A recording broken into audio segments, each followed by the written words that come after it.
Hello and welcome back to episode 4 of the Second Take podcast. And we are recording this episode just hours after the Clippers Mavs game 3 where Luka got hurt. So by the time you're probably seeing this, a couple of other games have already happened. So just keep that in mind. The Lakers Blazers game 3 would have happened and a bunch of others. So just keep that in mind. But since, basically our main topic on the podcast so far is the NBA bubble, and the playoffs are starting. It's awesome. Intensity's up. The refs will call any touch as a foul now, even though it's the playoffs.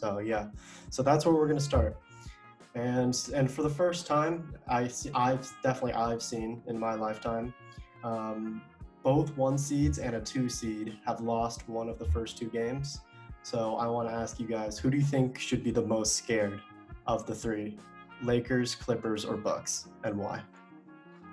I think I'm a Clippers fan, but I think the Clippers should be the most scared. Just because the Mavs, the Magic are not a very good team. The Bucks losing that game, I think, was just they learned how to guard Giannis for the fourth quarter, and Giannis can't respond when he's under pressure, as far as I've seen. But the Blazers can't. They have a good team, but the Lakers they don't match up well with the Lakers as the Mavs do with the Clippers. Because the Mavs offense is just so good that the Lakers defense can't overpower them. That's one of the only teams they can't stop. I sort of think that the Clippers are going to be cruising more so after this game, because I think the Mavs is the hardest matchup for a first round. They're a 7 seed, and that's a good 7 seed right there. The best offense in the league. And to have young stars who are sort of now their Achilles heel. So they're relying on a guy like Luka, who's never really made a playoff, who hasn't made a playoff appearance yet, which is a hard ask out of a guy. But I see the Clippers not being the most scared. I see that they're going to finish off in 5. I think that the Clippers, before tonight, I would say that the Clippers would definitely have to be the most scared, because I think that before Luka got injured, the Mavs might have had an actually good chance to win the series, based on how they played in game 1, even though Kristaps got ejected, but they were in a pretty good position in that game, and they might have won if they had him. But I'm a Lakers fan, and I just think you always got to keep in mind, Lillard can just go off on any given night. True. So I think that the Lakers, even though I think we're still going to win in either 5 or 6, but I think they should be scared more than the Clippers now that Luka is injured. I don't really watch Kristaps before, but he's playing like a 2K My build, the kind where you make your own 98 overall player just because. He's hitting from half court, and he's so long. It's crazy. That's a former Knick. Right there. Yeah. He came out of the New York Knicks program. Respect to the Knickerbockers. And no one can contest him because he's 7'3". Oh yeah, he shoots from way up there though. He can just launch it like a slingshot. It's like a well, I personally think that the Bucks should definitely be the most scared out of the 3, because you saw in that game that Brook Lopez is so inept at guarding the pick and roll and pick and pop. That's why Vucevic had 35 points, and Middleton is shooting terribly, and so is Bledsoe. And if the Bucks don't have the floor spacing against a bad Magic team without Jonathan Isaac and without Aaron Gordon, with a guy named Gary Clark starting for the Magic, and you're losing a game, I know they're still going to win the series in 5, but you got to think I don't know, their floor spacing might even be worse than the Lakers. That's lame. If you're saying they should be scared for the rest of the playoffs, then I agree with you. I thought you were saying just for this series. For the rest of the playoffs, then I think the Clippers should be the least scared. It should be or Clippers and Lakers both should not be scared. Yeah, but the Bucks definitely should be worried, because if they are going to drop one game to the Magic, who are by far the worst team in the playoffs and on both sides, then I don't think they could beat even all the teams in the Eastern Conference, let alone win the championship against the Lakers or the Clippers, or even the Blazers or the Rockets. I agree. All right. Well, speaking of staying on the topic of the playoffs, you see teams trailing. The Nuggets, the 3-seeded Nuggets, just got pounded by the Jazz today. the Jazz just looked like the by far superior team. So who do you guys think can maybe flip it around or maybe like change the series? Because there's no going back to home court advantage like there normally is, obviously. So it's just going to be a change of game plan. So who do you guys think can maybe flip it around? I feel a little embarrassed right now because I have the Sixers going to the finals in my pick'em bracket, but on paper they're one of the best teams in the league. Everyone knows that, but they cannot. Their coaching staff sucks, let alone their GM Elton Brand is just god awful. But their Elton team, Brand's the GM. yeah, and he's bad. Elton Brand. Clippers legend. I mean, they let off Jimmy Butler, who's now taking that Heat team to become the straight up best contender for someone like Giannis. To the finals. I see that. I see that. I make some bold predictions that don't always pan out, but hold on. Let me. Okay, so pulling up my notes right here. Jimmy Butler has held the people that he's guarding in the playoffs to 14.3% field goal percentage, which is ridiculous. That's ridiculous, yeah. And he's an insane defender, and even though he's not going to be guarding Giannis, like there's going to be times where he switches on, and it's just going to be clamps. sure. Like he, But also, like such a good the perimeter Heat defender, and the Heat have like rotational defense Mhm. to the point like they have Bam who can like come help on Giannis if he gets by Jimmy Butler, for example. They have like help defense. Whereas I don't have a great example, but like the Pacers, that's a team I don't see coming back in that series. Honestly, out of all the teams that are down in their series right now, the Sixers have the best shot at getting a couple games off the Celtics because they just have the best team in turn. Like they have the best matchup for out of the teams that are down. Because I don't think today. I don't even think the Nuggets have a shot. The Jazz just look so good right now, especially against the Nuggets. They just look like they're the 3 seed and the Nuggets are the 6 seed. What do you guys think about the Raptors? How far do you think they're going to go? Oh my God. I watched a little bit of their game 2, I believe, against the Nets. It was a little close, but their defensive rotations and their discipline, kind of like Jacob said in the first episode, is just better than any team I've seen in the bubble so far.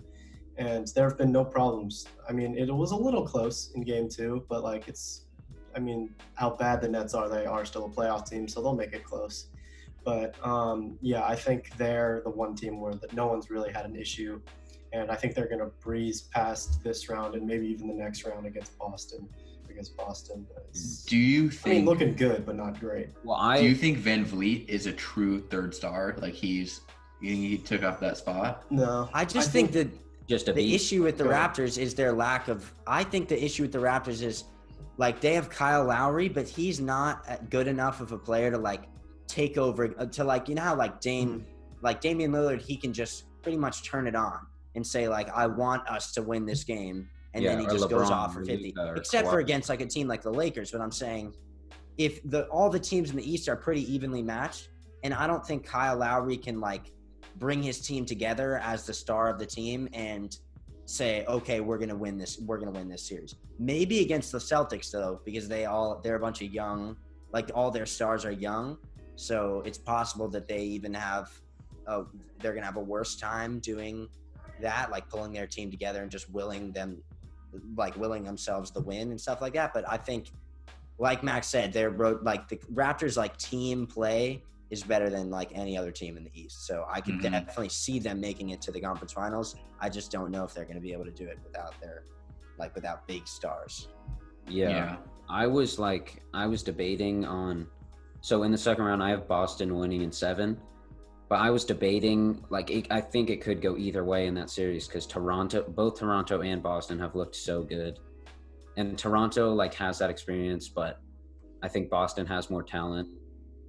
Boston has so much talent. Yeah. It's crazy. I have the same thing, by the way. I have Boston. I mean, So Tatum is averaging like 32 in the playoffs right now, which is insane. And I think Jaylen Jaylen Brown, is he's also insane. he's obviously on a team that really he can still do a lot. But if he was on a non-contending team where he was have to take over the game, I don't know, any given team with one player, I think he could be one of the better players in the league. But he's just not an opportunity just yet. Also, I want to did you see how far they get. sorry. Did you see the game today, the Celtics Sixers game today? Yeah, I was watching. Kemba Walker in the fourth quarter just decided he was going to score 12 points in a row or something like that. He made every single shot and was like, he was going one-on-one. They were just, all the Celtics cleared out. They did 5 out and brought a screen. Like, they just did pick and roll with Kemba Walker. And if he didn't score right away, they brought another screen at him. And like he was just doing whatever he wanted. He scored almost every play down. I think he scored 3 plays in a row, 3 possessions in a row. Yeah. And then like scored one after. I think Jason Tatum had a really clutch block on Joel Embiid, and then took it down the other end and got a clear path. And then Jaylen Brown also had another clutch defensive play and took it down and scored. They just have so many options. Yeah. They also got all that grit defense from Marcus Smart. Mm-hmm. Yeah. And Jaylen Brown and Jason Tatum also. Literally, I mean, Marcus they just Smart have is like great defensively. Marcus Smart's like a better Patrick. He's like a younger, better Patrick Beverly. In my he's a opinion. presence every good team needs. More likable. He can like do. Yeah, he can like. Well, he's not that likable either. Though. He's No kinda one like, likes Marcus Smart except for Boston fans. Yeah. but I mean, he can score. Like I feel like I trust him to like score a lot more than I trust Patrick Beverly. Yeah. Yeah. And he's improved his. I remember he was like pretty trash at threes, and now he's like gotten his percentage up there. I mean, I think he needs to be just a 3-and-D player. Like that's, if he can do that, then he's like a very important core player on the team. I think otherwise he's still one of those core rotation guys. Mm-hmm. Yeah, watching the Boston Philly series, Embiid was really like, he was just taking Tice to town. I mean, there's other than maybe the Bucks. I mean, definitely the Bucks. You could really see how much size really impacted the Celtics, but the Sixers only really have one post presence and little to no floor spacing, except for sometimes Tobias Harris, sometimes Josh Richardson. Like they have a lot of sometimes guys, like not a lot of like the JJ Redick loss. I think really hurt them last offseason. And so yeah, I think Embiid, he's too big to be running up and down that much and just being forced into the post time after time. So I think he just got wore down by Tice. I give it to Tice. He tried as hard as he could, as short as he is, but I think that is the Celtics' Achilles heel because offensively, I think they're great. I think their ball movement and Jason Tatum's ISO game is really good. Mm-hmm. I think Joel Embiid needs to be traded. He needs to be like on a team. I feel like he would be better if he was the second option, in my opinion. Just because there's like, if the game today really made me think that, because he was like, you can see him getting tired and frustrated having to do it all by himself because he can't take the ball up and like make his own shot from the 3-point line every single play. He can definitely bully people in the paint. But like he can't do it for an entire game like many other superstars can, especially in the playoffs. I just feel like if it was, I don't have a great example, but I mean Warriors, like Devin Booker. Yeah, I was gonna say the Warriors, but I mean that's unrealistic. They got Ayton though. I think they're gonna try to develop. I know. I'm saying if Joel Embiid instead of DeAndre Ayton to be traded. So Simmons, yes, sir. I want to see what Embiid can do with a point guard because Simmons doesn't know what the hell he is. And the team doesn't know what he is because they keep moving him around. And so I want to see if he had a guy like Lowry or someone like that who can really, really dish it out to him, and then he doesn't have to do as much. Bro, if Toronto traded Lowry to Philadelphia, it would be so No. Embiid to Raptors. I don't know how they get that blockbuster trade because they still want Spicy P. But terrible. Yeah. Sixers would be terrible in that situation. Yeah. I mean, Van Vliet for Embiid straight up. The Warriors should trade Steph Curry to the Knicks, and then the Lakers should trade LeBron and AD to the Knicks. Oh, yeah. They should Harkless and Julius Randle. And then just draft LaMelo Ball. It's just like the perfect replacement. They're basically the same player. For KD, Kyrie, and Zion. It's so typical of the Knicks to have gotten that 8th pick. So sad. So typical to be on. Yeah, Cavs. Wait, what did Cavs get though, Max? We got 5. We dropped. We were had a high chance to be in the top. Yeah, that's 3. what I'm saying. Now we're getting Denny.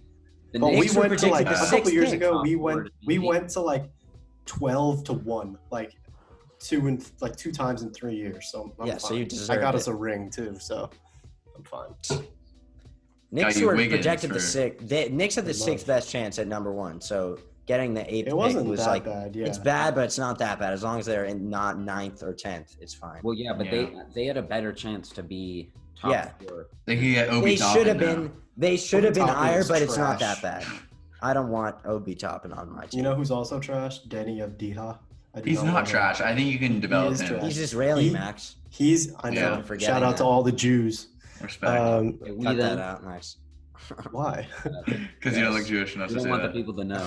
No. I had a That's bar not why. mitzvah. It's whatever. Just continue. Hey, I didn't have a. Denny Avdija is just going to show people that you still cannot trust foreign pros because everyone's in love with Luka. I'm not saying he's not good, What about- obviously, but Let me name some foreign pros for you. What about Okay. Kristaps Porzingis? that's different. Boom. Oh, Boom. why is that different? There's- Because he's there's foreign lots- pro. No, because in between each foreign star, there's a lot of foreign players drafted in the first round that are complete busts Yeah. and are out of the league by 3 years. I know what you're think saying, Denny Dragon Avdija might be- Bender. Darko Yeah. Milicic. Yeah, actually. But the thing Mario is- Hazonia, like Oh god, They I hate always- Mario they- Hezonja. Beast. Exactly. they always make that. They always just take an international player in the first round, and I would not even half the time, but like a player like Luka Doncic getting drafted. I would take that chance if it's like possible that an international player is going to be as good as Luka Doncic or Kristaps Porzingis. I would definitely take that chance because Well, even Luka was an MVP in the. Yeah, I know, but that's he's a little my different. point is like, different. but like the chances that you're going to get another Darko Milicic are not that high because he was terrible. I mean, that doesn't happen anymore. The international players, even Mario Hezonja is not that bad. He played well in the Magic for a couple years. Emmanuel He's bad Mudiay. now. Yes. Well, Manny Moutier. Well, he Went to actually grew China. up- Yeah, he's American. Dante Exum. Dante Oh, Exum. Yeah, I guess you're right. He's on the Cavs now. He's getting like $9 million a year too. Like what are you Bro, doing? all like that whole draft class was just trash. Mm-hmm. Was that the Wiggins class? I think so. Wait. Was that was Jabari Parker too at number 2? I remember Oh that. my god. That was really just didn't pan out as Alright, anything. All right. Well, all right. I know the draft is fun, but let's get back to the playoffs. So, is there any big surprises for you that you guys did not? I know definitely have one, but is there any big surprises that you guys have like in the first couple of games? One thing I'm not surprised about is how trash Danny Green and KCP are. KCP, he did well in game 2, but Danny Green, he's got to go. He can't. He's he gotta went go. 8 for 4 in the first quarter, all open 3, all wide open, catch and shoot, which is literally his only job. Like I can't even talk about it, bro. I'm getting heated. I was surprised by 2 people. Marcus Morris played better than I thought he was going to play. I wasn't that surprised because he didn't play like great, but he played like pretty much He as played well as he well. was playing on the Today, Knicks. He played like pretty well. Reading. But He then took the he did the Boban. foul thing. Boban Boban. is so effective. Like they bring Boban in on the Clippers and they just Hard. have nobody who can stop him because you literally need to be up at his height if you're going to stop him. Because now that he's added like that little like palm the ball and just shove it to the rim move that he does, that works like pretty as long as it's like within 15 He did feet, to it Anthony works. Davis. Yeah. I mean, that's really effective. If he can do that, then he's big for the Mavs. Yeah, wait, what was he? He was like the first player to have, what was it? It was like 10 I don't points know what you're saying. and 9 rebounds in 10 minutes or something. Well, he was the most efficient player of last year, I think. Really? Well, that's I- like he's like third all time in player yeah. efficiency rating, like behind MJ. I and love those Magic. statistics. Where they pick like some like just Yeah, like top bummy of the player. has like 60 points per game Yeah. and 36. It's not fair for Boban because they only bring him in to just drop it in for 2 minutes and then they take And then him the out. announcers laugh at him and shit, dude. It's Yeah. so messy. I mean, he's He's good straight enough bullied now out that here. he can't be laughed at. Who's your surprise, Max? His post-game interview yesterday was Oh yeah. very entertaining. Yeah, for 2 with days. Shaq. My surprise is the Rockets. I hated the Rockets like going into the playoffs because I just do not think that's like aggressive of a small ball works. But their floor spacing against the Thunder is amazing. Like you can see the Thunder just really have no idea how. I mean, you can't really guard James Harden. I mean, it's going to be impossible for any team in the NBA. but I think they have no idea how to guard him. And then PJ Tucker in the corner, Daniel House, Robert Covington, just so many shooters. But I never really doubted their offense. I doubted their defense, but their defense, their switching, their communication is much better than I ever thought, especially from a D'Antoni team, because D'Antoni doesn't preach defense at all. So yeah, they're definitely my big surprise. I really do hope the Thunder can flip it around because I want my bracket to remain perfect. But yeah, that's my definitely big surprise. I was also surprised by the Rockets. The thing is, I just think as well as they're playing, given their current style of defense, I agree with you that their offense doesn't need that much work. It's super efficient, but I don't think they can, like, if they're playing the Lakers, they can't stop AD. And like if they stop LeBron, there's no way they can stop AD because they just don't have a big enough player to guard AD. AD can just muscle out any player that he faces on the Rockets. AD definitely has the mobility to like switch out on guards. So like if he gets switched onto a Harden, or maybe not a Harden, but maybe a Russ, he can definitely keep up. Like, I'm not going to say he's going to clamp him, but like he can keep up better than Steven Adams. Even Harden, I think he can at least like hold his own. Not like, I mean, like you said, no one can like actually like really guard Harden, but he can like, he definitely has the ability to switch onto most people in the league. The one thing that I've noticed about this playoffs that I really don't like is the emphasis on drawing fouls in a team's offense. I don't remember. It must have been the Rockets game, but there was another game too that I was watching where there's like 3-minute stretches where it's just a foul on this end, then a foul on that end. And it's just people going in and trying to like take advantage of certain like ways of flopping. Like they're not even getting fouled, like hooking somebody's arm and then flailing up as if you got pushed, when in actuality you're just like hooking your arm around them. It's hard to explain, but like there's a bunch of things on how Luka Doncic and James Harden both do it. And I just don't like, I feel like there should be, after this season, the NBA has to make some new rules about what constitutes a foul, because there's just so many fouls. It makes the game like hard to watch sometimes. Yeah, and also that 3-point foul that Damian Lillard does a lot. Yeah, that's so annoying. Oh, well, the guy's coming like behind the screen, and then he just leans into his screen, and then that's like, because it looks like a foul. He initiates the contact. It's it makes no sense. So it's because it looks like a foul even if there's no contact that happens. It's because his momentum is like going around the screen. He's like supposed to make contact with him. So if he like bumps into him, he can just pretend like he got bumped back and flail out during his shot. Yeah, and the refs call it literally every time. Yeah. Without fail. All right. Hold on. Let's do this. All right. Now we are going to switch gears a little bit, or a lot, and then go to our favorite TV shows. I know we kind of take a break from sports because we don't want to make 30 minutes or 45 minutes or even an hour of just sports. So yeah, top 3 TV shows, maybe some honorable mentions. All right, yeah. Is it all time that we're doing? Or like all time. Right now? All time. Okay. So I'd start off number one. Number one is The Office. I couldn't say enough about The Office. I'm just gonna leave it at that. Number 2, I'm gonna go Game of Thrones. Whatever it is, you can all the knocks about the last season or whatever, but what it did to my life, what it did to our friend group, and how it was such a like important part of everything for like our grades suffered. I mean, you two were watching it during school year. Yeah. I was watching during the spring summer. break mostly. No, you went your grades suffered from year. that. Literally, I would get home, watch Game of Thrones for like many hours. Yeah. And then I would say my third show, I'm not going to do honorable mentions, but my third show is Family Guy. It's had a place in my heart since I was very young, and yeah. Okay.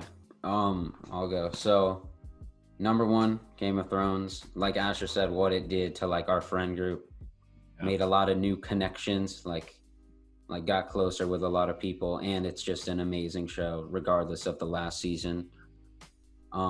Number 2, Rick and Morty. One of my favorite shows. Super funny and just like pretty genius, like very well written and all that. It's like Number really 3. stupid but really smart at the same time. Yeah, Yeah.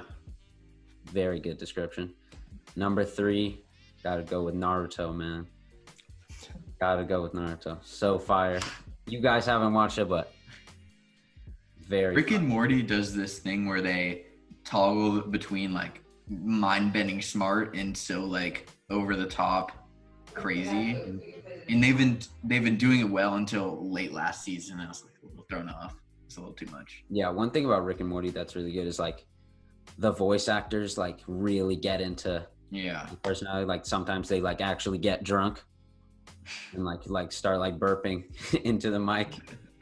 Like the Rick's voice actor, which is just like, I like that type of addition. It adds like personality, character to the show. Definitely. Yeah. All right. Well, my top 3 are pretty similar, I guess. So number 1, Office, classic. Anytime, pop it on. It's always good. Number 2, Game of Thrones. You guys have said it all. Just the journey it brings you through. Number 3, Breaking Bad. Just superior to like any other like kind of more serious real life TV show that I've ever watched. It's just so good. A couple of honorable mentions quickly. The Boys on Amazon. The Oh superhero. yeah. The New boys. season's about to Are you come ready out. for season 2 next month? I forgot about something. Real Boys. Oh wait, what? Real Real Bros. Real Bros. Oh my That's god. I haven't watched it in disgraceful. so long. Wait, guys. That's disgraceful. No. Excuse me. Workaholics. Nah, Oh, 'cause it's not Talks top in my 3. honorable mention. So I can't say that. Same with Breaking Bad, but Real Bros, definitely same thing. Like also brought our friend group together. It did a lot So for much us. slang, so much slang was used from that show. Oh my god. month. Also, I think season till- 1 of Stranger Things, top tier. All seasons, they were all good. Stranger Things is a great show. 2 Never, I've and 3 never was watched. just. You've never That's watched? top 3, Max? That's in your top 3? No, I said honorable mention. Top Oh, season okay. 1. Okay. Hey, you really haven't Okay. watched Stranger And you said Things? season 1 and it was an honorable mention. So calm down. Damn. Jeez. Teddy, have you really not watched it? No. Why? Why don't you just watch it? Idiot. I never, it's not interesting to me. You should though. I suggest it. Why aren't you watching it? Watch it right now. I don't want to. Let's screen share and so Teddy can watch it. All right, come on. No, we only have 4 minutes and 30 Um, seconds remaining on the Oh yeah, we do. Number 1, my top favorite show is, I gotta say, Breaking Bad, because I watched that not the most times, but I've watched that like, I don't know, I enjoyed that the most, and it really got to me the most. Number 2, this isn't like the best show, but like the most the most entertaining show is It's Always Sunny in Philadelphia, and I'm still watching that. It's so funny. Every single episode is hilarious. It's always entertaining. Number 3 is, I'm not sure. If I'm doing it like the same way that I did It's Always Sunny, then I might have to say Workaholics, actually. Because I know that's not the best show, obviously, but like the show that I like had the like that was the most entertaining for me while I was watching it, that I could like watch it anytime and not be bored of it, then Workaholics. Yeah. But also BoJack It's a great Horseman. show. I know that's a little bit. BoJack Horseman. Cliche at this Really? I tried to watch some of it. I It's just like very average. I know. Okay, it's really dude. average. It's very average, said Mr. Season 1 of Stranger Things. That Maxwell was, Falk that was over here. excellent. God dang. Prime What's your television. name? Stereotypical I don't have it. What's your name? Less than a minute, Max? guys. What's your name? Maxwell Falk? Oh, we have. Okay, wait, well, aren't we done? It was 2 minutes. All right. It must be like 1 minute. Okay. For the final Alright. segment, I'm gonna be draining buckets. Okay, All go right. quickly. Go quick. For the outro. It's a time limit. It's a time limit. He has to drain as many buckets as he can before the Zoom ends. Okay, so our Zoom limit is about to end. So this is our outro. How many Each can make Teddy equals 1 like on the YouTube video. Okay, so Freaking 0. out We're here. at 0 likes or 1 like. No, I We made one. I made one. Yeah, Looking- one looking like. like Danny Green or Oh, 1 like. Right, 2 likes. Oh. all right, guys. It's been fun. We're trying a little bit of a shorter episode this time. Yeah, I need so a. Okay. I hope you guys like it. We'll let 3. Teddy shoot one more. All right. Thanks for watching. Last one. Oh!